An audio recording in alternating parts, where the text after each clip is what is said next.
അപ്പോൾ നമ്മുടെ കർക്കിടക സംക്രാന്തി ക്ലീനിങ് അവസാന ഘട്ടത്തിലേക്കാണ്, പാർട്ട് 4 ആണ്. അപ്പോൾ നമ്മളിന്നത് ഈ ഹാളും ഈ കോണിയും പിന്നെ അതിൻ്റെ മുകളിലുള്ള ചെറിയ പോർഷനാട്ടോ ക്ലീൻ ആക്കണത്. അങ്ങനെ ഞാൻ സോഫയൊക്കെ വലിച്ച് നീക്കി നമ്മുടെ ജനലയുടെ മുക്ക് അങ്ങനെ മോൾ ഭാഗം ആ ഫ്രെയിംസിലൊക്കെ ചെറിയ പൊടി ഉണ്ടായിരുന്നു, അതൊക്കെ നല്ല തട്ടി കളയുന്നുണ്ട്.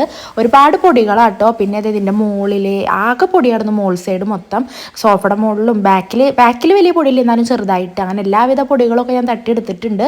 അങ്ങനെ അതേ സോഫയൊക്കെ അവിടെ തന്നെ കൊണ്ടിട്ട് പൊടികളൊക്കെ അടിച്ചു വാരി എടുക്കുകയാണ് കേട്ടോ. അതിനുശേഷം ഞാൻ മുകളിലേക്ക് കയറിയിട്ടോ ക്ലീൻ ആക്കിയത്. അവിടെ എന്താ പണിയെന്ന് വെച്ചാൽ ഈ ചെറിയ ചെറിയ കമ്പികളുടെ ഇടയിലൊക്കെ മാറാലുണ്ടായിരുന്നു, അതൊക്കെ തട്ടിയെടുത്തു. പിന്നെ എനിക്ക് ഏറ്റവും പണി ഈ ഒരു പോർഷൻ ക്ലീൻ ആക്കാനായിരുന്നു, കാരണം ഇതിൻ്റെ ഇടയിൽ നിറച്ച് പല്ലിക്കാട്ടമായിരുന്നു ഗൈസ്. അങ്ങനെ ഞാൻ ഒപ്പിച്ച് ക്ലീൻ ആക്കി എടുത്തു. പിന്നെ അതേ ഈ ഒരു പോർഷൻ ആയിരുന്നു കേട്ടോ. ഇതാണ് നമ്മുടെ മോൾ ഭാഗത്തെ ഒരു ചെറിയ ഫ്ലോർ. ഇവിടെ ഇത്ര തന്നെ ഉള്ളൂ. അപ്പോൾ ഇവിടെ പൊടികൾ തന്നെ ഉണ്ടായിരുന്നുള്ളൂ കേട്ടോ. അപ്പോൾ അതൊക്കെ ഞാൻ വേഗം ക്ലീൻ ആക്കി എടുത്തു. അപ്പോൾ ഈ ക്ലീനിങ് ഭയങ്കര സിമ്പിളായിരുന്നു കേട്ടോ. അപ്പോൾ ബാക്കി ക്ലീനിങ് ഞാൻ അടുത്ത വീഡിയോ ആയിട്ട് വരാം.